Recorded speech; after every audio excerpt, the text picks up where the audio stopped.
Hello everyone, welcome back to our YouTube channel. Last పార్ట్లో దుర్యోధనుడు తన యువరాజు పదవి గురించి భీష్ముడితో మాట్లాడదాం అనుకుంటాడు. ఆ తర్వాత ఏం జరిగిందో ఇప్పుడు తెలుసుకుందాం.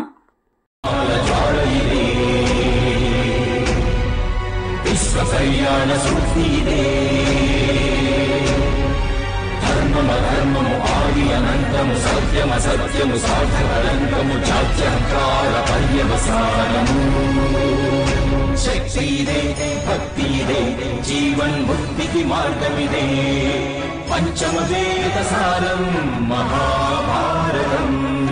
కృష్ణుడు చూపిన లీల ఇది, జీవన వేద మార్గమిది, గీత జనించిన క్షేత్రమే ఇది మహాభారతం.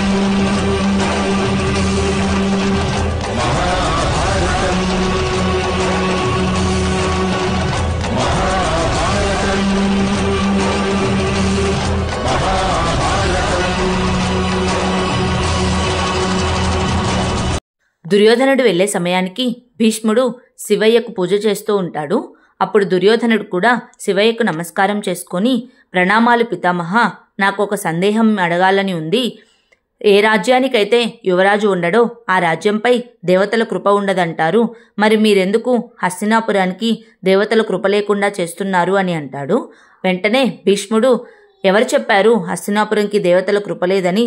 హస్తినాపురంలో ఏమైనా వర్షాలు తక్కువగా పడుతున్నాయా, లేదా కరువు కాటకాలు ఉన్నాయా, లేదంటే ఎవరైనా అకారణంగా మరణించారా? అసలు హస్తినాపురానికి యువరాజు లేరని ఎవరన్నారు అని అంటాడు. అప్పుడు దుర్యోధనుడు, యువరాజు ఉన్నారా? ఉంటే ఎక్కడున్నాడు? అన్నయ్య యుధిష్ఠిరుడైతే మరణించాడు, నాకైతే ఇంకా పట్టాభిషేకం జరగలేదు కదా పితామహ అని అంటాడు.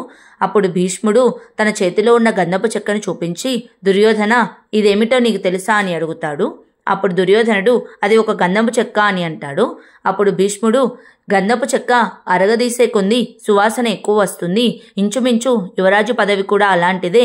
యువరాజు సింహాసనంపై యువరాజు ఉన్నా సరే, యువరాజు లేకపోయినా సరే, దేవతలకు యువరాజు ఎవరనేది తెలుస్తుంది అని అంటాడు. ఆ తర్వాత దుర్యోధనుడు, అంటే మీరు అనేది ఏమిటి పితామహ?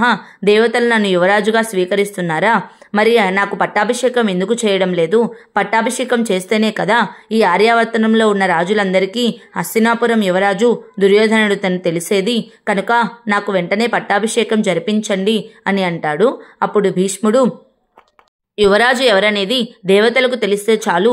అయినా సరే, ఈ ఆర్యావర్తనం మొత్తం తెలియాలని నీకు ఆశగా ఉంటే దాన్ని అడ్డుపడడానికి నేనెవరిని దుర్యోధన అని అంటాడు. అప్పుడు దుర్యోధనుడు, మీరు చాలా దయాహృదయులు పితామహ, వెంటనే ఈ సందేశాన్ని తీసుకువెళ్ళి మా నాన్నగారికి చెప్తాను. వెంటనే నా యువరాజు పట్టాభిషేకం కార్యక్రమాలన్నీ చూస్తారు అని చెప్పి భీష్ముడికి నమస్కారం చేసి అక్కడి నుంచి వెళ్ళిపోతాడు. విదురుడు వచ్చి, ప్రణామాలు పెదనాన్న, మీరు దుర్యోధనుడి యువరాజు పట్టాభిషేకానికి అనుమతినిచ్చారా అని అడుగుతాడు. అప్పుడు భీష్ముడు, ఒక రాజ్యానికి యువరాజు ఉన్నప్పుడు ఎంతమంది రోజు పాలాభిషేకం చేసుకున్నా కానీ వ్యర్థమే కదా. యుధిష్ఠిరుడు వచ్చిన తర్వాత ఈ యువరాజు పట్టాభిషేకం వృధానే కదా అని అంటాడు. అప్పుడు విదురుడు, మన గూఢాచారులకు ఇంతవరకు పాండవుల సమాచారమే తెలియలేదు. పాండవులు ఎక్కడున్నారో, పాండవులు వచ్చే వరకు దుర్యోధనుడు యువరాజు పట్టాభిషేకాన్ని చేయించుకోకుండా ఉంటారా పెదనాన్న అని అడుగుతాడు. అప్పుడు భీష్ముడు, పాండవులు అతి త్వరలోనే ఇక్కడికి వస్తారు. వారు ఎక్కడ ఉన్నారో నాకు సమాచారం లభించింది అని అంటాడు. అప్పుడు విదురుడు సంతోషంతో, అవునా పెదనాన్న, వాళ్ళు ఎక్కడున్నారు అని అడుగుతాడు. అప్పుడు భీష్ముడు, నీవు వినలేదా విదురా? కొంతకాలం క్రితం రాక్షస రాజైన హిడింబుడు మరణించాడు. అతన్ని చంపే అంత శక్తి భీముడికి తప్ప ఇంకెవరికి ఉంటుంది అని అంటాడు. ఆ తర్వాత మాయావనంలో హిడింబి తల్లి అయి ఒక బిడ్డకు జన్మనివ్వబోతూ ఉంటుంది. బయట అందరూ ఎదురు చూస్తూ ఉంటారు. అప్పుడే కుంతీదేవి వచ్చి, భీమా, నీవు తండ్రివయ్యావు. హిడింబి ఒక మగబిడ్డకు జన్మనిచ్చింది. రాక్షసులారా, మీరంతా సంబరాలు చేసుకోండి. మీ రాజా వృకోదరుడికి మీ భూపతి జన్మించాడు అని అంటుంది. ఆ తర్వాత భీముడు కూడా చాలా సంతోషిస్తాడు. భీముడు కుంతీదేవి దగ్గర, ధర్మరాజు దగ్గర ఆశీర్వాదం తీసుకుంటాడు. ఆ తర్వాత అర్జున, నకుల, సహదేవులు కూడా భీముడి దగ్గర ఆశీర్వాదం తీసుకొని శుభాకాంక్షలు తెలుపుతారు. ఆ తర్వాత హిడింబి తన బిడ్డను తీసుకొని భీముడి దగ్గరకు వచ్చి, స్వామి, ఈ బిడ్డకు మీరు రక్తంతో తిలకం దిద్దండి. ఏ తండ్రి అయితే తమ రాక్షస కుమారుడికి రక్తంతో తిలకం దిద్దుతాడో అతడు వెంటనే యుక్త వయస్సులోకి వస్తాడు అని చెప్తుంది. అప్పుడు భీముడు తన రక్తాన్ని ఆ పిల్లవాడి నుదుట దిద్దుతాడు. అప్పుడు హిడింబి తీసుకువెళ్ళి కింద పడుకోబెడుతుంది. అప్పుడు అందరూ చూస్తుండగానే ఆశ్చర్యంతో ఒక యుక్త వయస్సుడైన బాలుడు పైకి వస్తాడు. ఆ తర్వాత అతడు వెళ్ళి భీముడికి హిడింబికి నమస్కారం చేస్తాడు. వెంటనే భీముడు ఈమె మీ నానమ్మ, ఈయన మీ పెదనాన్న, బాబాయిలు అంటూ పాండవులందరినీ పరిచయం చేసి వాళ్ళ దగ్గర ఆశీర్వాదం తీసుకోమని చెప్తాడు. ఆ తర్వాత హిడింబి స్వామి మీ కొడుక్కి ఏదైనా పేరు పెట్టండి అని చెప్తుంది. అప్పుడు భీముడు పేరు పెట్టాలా, ఏమి పెట్టాలి అని ఆలోచిస్తూ ఉంటాడు. అప్పుడు కుంతీదేవి నీకు ఇష్టమైన ఒక పేరు పెట్టు భీమా అని అంటుంది. వెంటనే భీముడు నా కొడుకు శిరస్సు ఘటం వల్లే మెరిసిపోతూ ఉంది, నేను ఇతనికి ఘటోత్కచుడు అని నామకరణం చేస్తున్నానని చెప్తాడు. అందరూ చాలా సంతోషంగా ఉంటారు. అప్పుడే హిడింబి పుత్రా ఈరోజు మీ నాన్నగారు మనుష్యలోకానికి వెళ్తున్నారు కనుక నీవు ఆయనకు ప్రణామాలు చేసి అతని దగ్గర ఆశీర్వాదం తీసుకోమని చెప్తుంది. అప్పుడు కుంతీదేవి హిడింబి నీకు కావాలంటే మేము కొంతకాలం ఇక్కడే ఉండగలము అని అడుగుతుంది.